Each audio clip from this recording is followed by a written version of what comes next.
चोरी चोरी तोहरा से गोरी।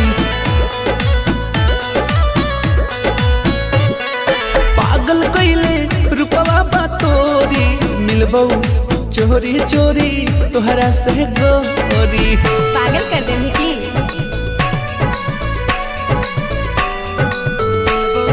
चोरी चोरी तोहरा से गोरी।